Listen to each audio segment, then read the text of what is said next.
Fusion Mobile, quality e-learning experience on the go. Structure of a business. Organizational setup of a business involves the allocation of responsibilities and functions to different components of an organization and delegating authority to each position in order to ensure the smooth operation of the business. Principles of management. Principles of management includes clarity of objective, span of control, unity of command, division of labor, authority and responsibility, unity of direction, scalar chain, discipline, esprit de corps, remuneration, evaluation principle.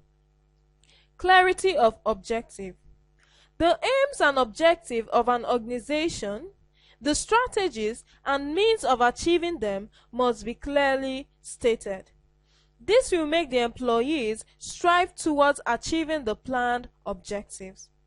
Span of control.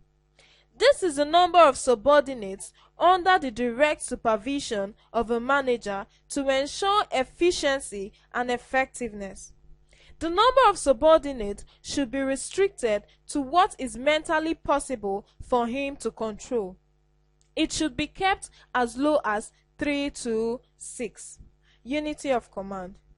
This principle states that subordinates should receive instructions from their boss only, as dual command affects effectiveness. Division of labor. The organization will achieve efficiency if work is divided into the smallest possible units, as specialization increases productivity. Authority and responsibility should be properly stated, and both should match each other. People engaged in the same kind of activities must have objectives in a single plan. This means that the corporate interest must supersede individual interest in unity of direction. Scalar chain. Henry Fayol said, "A hierarchy is necessary for unity of direction." Formal communication must move up and down the line of authority, that is, vertical communication, whereby there will be proper communication from the top to the bottom and from the bottom to the top. In any organization, discipline must be maintained in all departments. A fair disciplinary system with penalties judiciously applied by worthy superiors will definitely strengthen the organization. Talking about esprit de corps, management should foster the morale of its employees and build up a team spirit. Management should be guided by the popular slogan, "United we stand, divided we fall." The remuneration of employees should be fair and satisfactory to both the employer and the employee. Evaluation principle. This principle helps to determine or measure the contributions of every worker to the attainment of the organizational objectives. Organizational chart. This is a diagrammatic representation of the relationship between the various organs of the organization.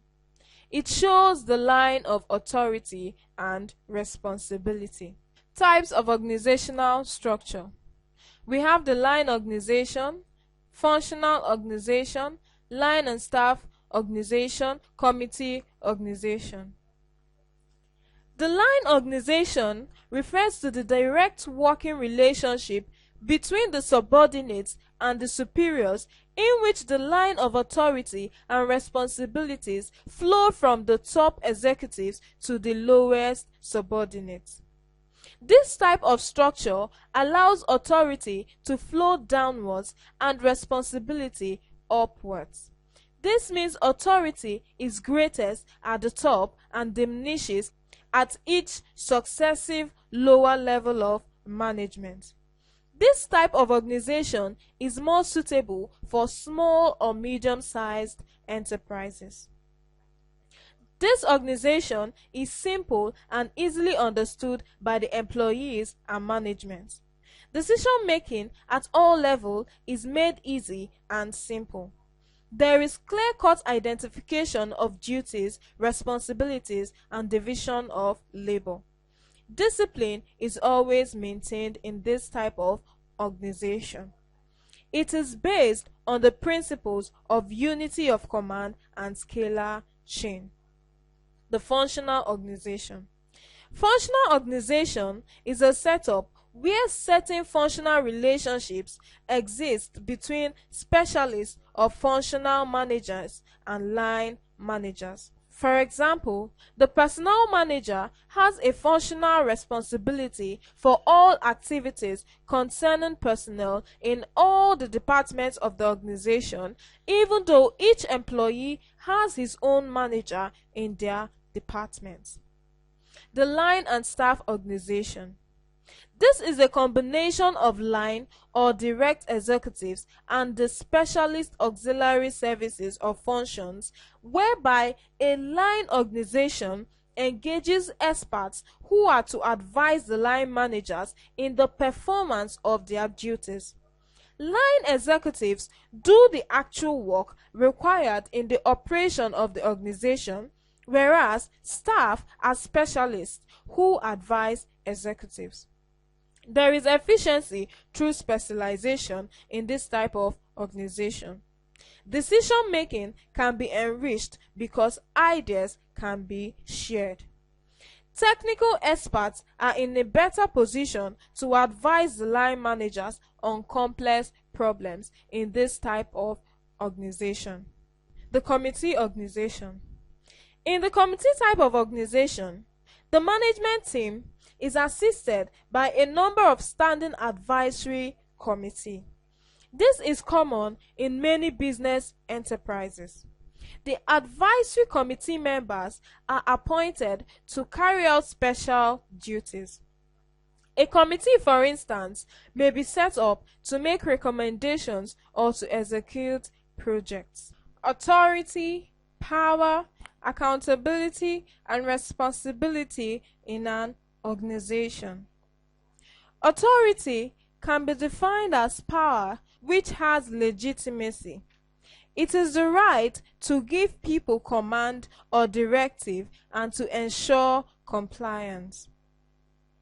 Power can be defined as the ability to exert influence and to compel obedience, while accountability simply means a situation whereby a subordinate is accountable to his superior in an organization for his actions and is obliged to report to his superior how well he has discharged his responsibilities and used the authority delegated to him.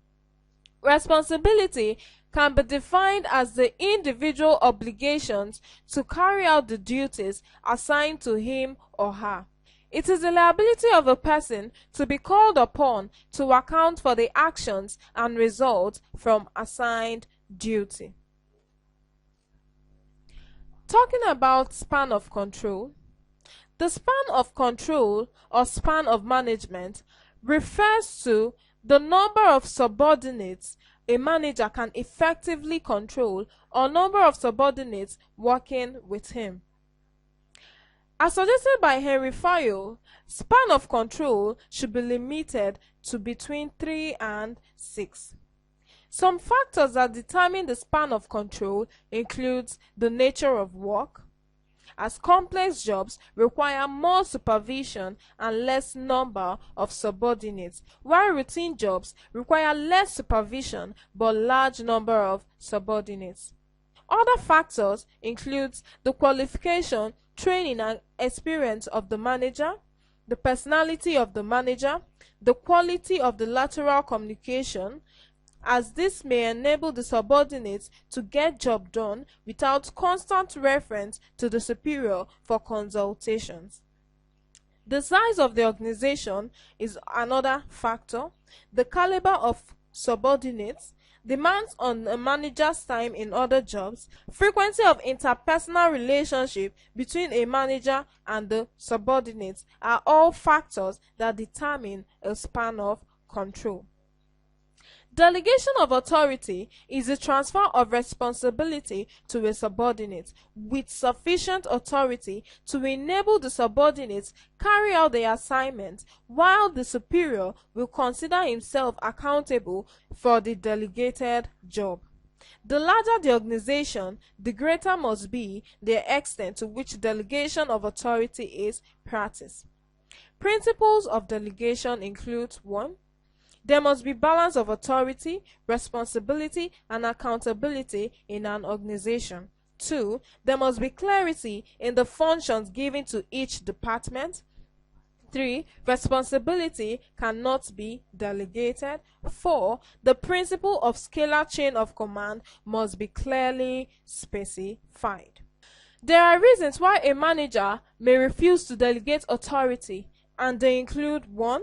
Fear of expressing favoritism among the subordinates, the fear of losing touch with the department, work, and staff, fear of repercussion and personal judgment being called to question, the fear of the subordinates making costly mistakes, and the fear of the subordinates performing better than the boss, the fear of the subordinates becoming more knowledgeable than the boss.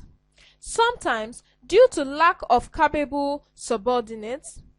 Another reason is the fear of the subordinates detecting their faults, and also the fear of the subordinates taking over their jobs. Responsibilities a manager cannot delegate includes setting policy objectives, checking and analyzing results, motivating and communicating, setting training objectives, and disciplinary and human relationship matters. Interdepartmental and intradepartmental communication. Communication is the process which involves transmitting meaningful messages between senders and receivers. Communication can be intradepartmental or interdepartmental. Interdepartmental communication is the process of sending and receiving messages or information from one department to another within an organization. It refers to communication among the various departments in an organization. Various means of communication in an establishment include through telephone, loudspeakers, radiophone, circulars, and computer terminals. While intradepartmental communication involves the sending and receiving of information within the department of an organization. In a department, there are various units and sections which must be coordinated through effective communication system. The various means of communication available for intra-departmental communication includes circulars, intercom, direct communication, buzzers, bells, and notice boards. Importance of communication in a business are: 1. It establishes and disseminates the goals of an enterprise. It facilitates official transactions between the various units. It helps to organize human and other resources in the most effective and efficient way. It helps to select, develop, and appraise members of the organization. It bridges the gap between the top management and the subordinates. It helps to develop plans for the achievement of the goals and objectives of the enterprise. Communication makes it possible for the day-to-day activities to be speedily attended to. To be speedily attended to.